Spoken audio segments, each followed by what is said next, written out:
Well, hello, hello. It's the update nobody asked for, but that everyone's getting anyway.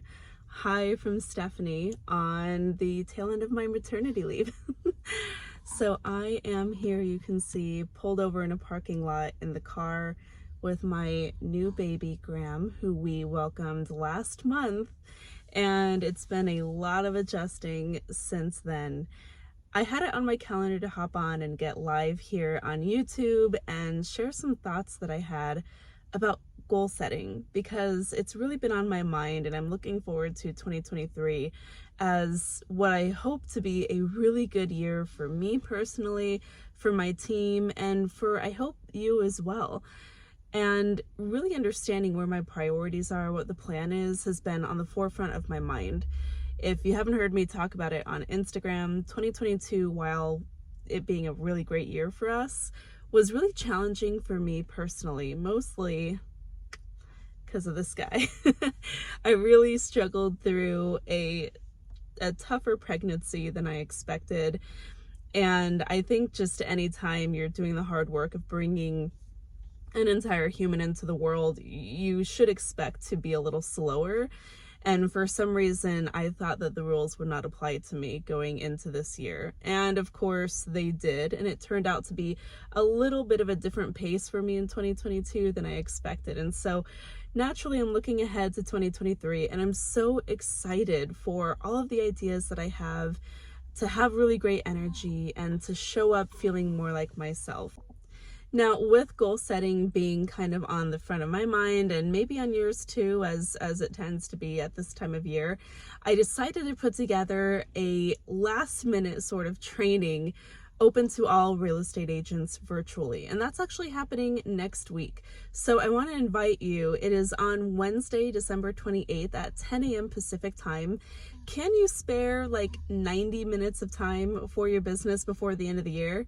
I'm willing to bet you can. You might be feeling a little slower these days, and you should be taking that time for rest and for spending time with those who you love.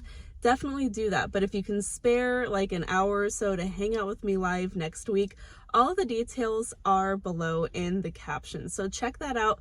Save your seat. You will have to register. This is my obviously last training of the year. It was not something that we had planned way in advance. It was something that just kind of organically kind of came onto our agenda because it's, as I said, something I've been thinking about a lot.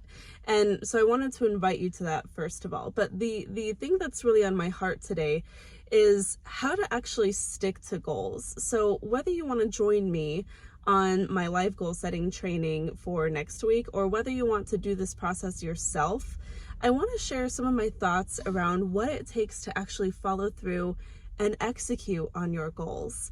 Because chances are you might be a little bit like me and looking at the year that's just passed and feeling a bit off course or off track from where you thought you'd be.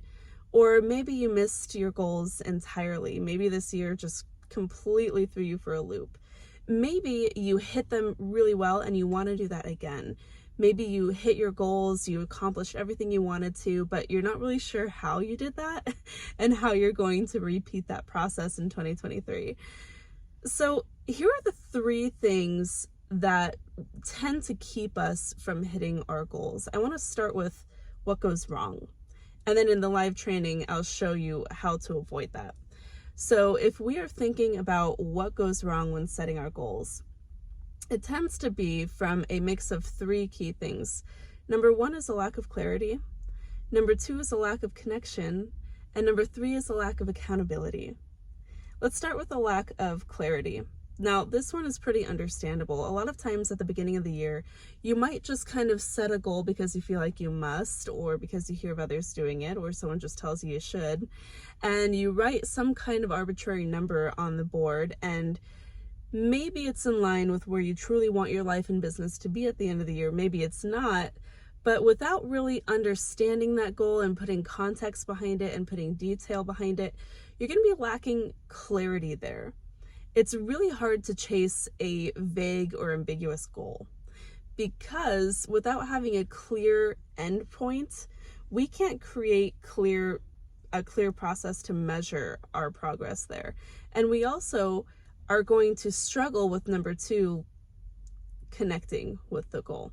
And so number 1, it's really important at the start to understand how to design great goals. Now, luckily, I have a really great process for this that I can walk you through in that live training. So again, details are below in the show notes of this video where you can grab those. Now, number 3 is a lack of connection. If you're missing the vital part of connecting with your goal, it's going to be less likely that you're going to push through challenging days or challenging times throughout the year in the process of achieving your goal. Now, what do I mean by that? Each goal that you have that you want to achieve is going to be won in the tiny day-to-day minutia, meaning success is built off of those tiny little activities that accumulate each day. That's why a lot of times you'll hear, consistency is key. You have to make sure you're making your calls every single day, and those tiny wins build up to help you ultimately create the life and business that you dream of. Now, that's never more true than it is in real estate. Now, the challenge is how do you wake up each day and do the same things even when it gets hard, or even when life becomes challenging, or when you get off course, or when motivation wanes, or when you get tired and hungry, right? Like, how hard is it to sit down and do any one given task when you're tired and hungry? Or when a great show comes out on Netflix and it just seems so much more fun to binge a Netflix show in bed or on the couch than, make those calls that you don't really want to make in the first place.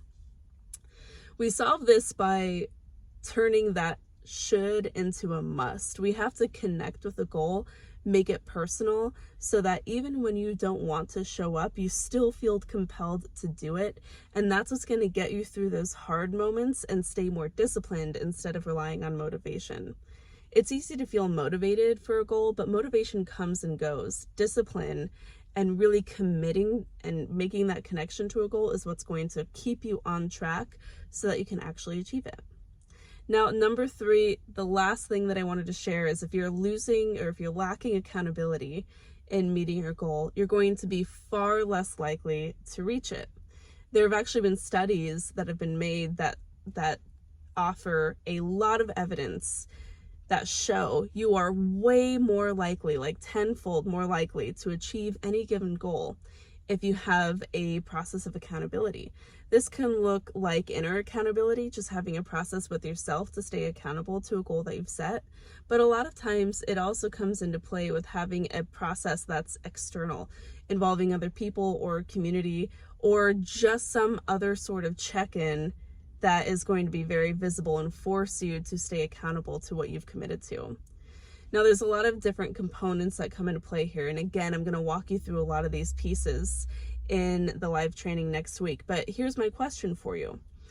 If you fell short of any goals that you set this year, number 1, do you remember what those goals were?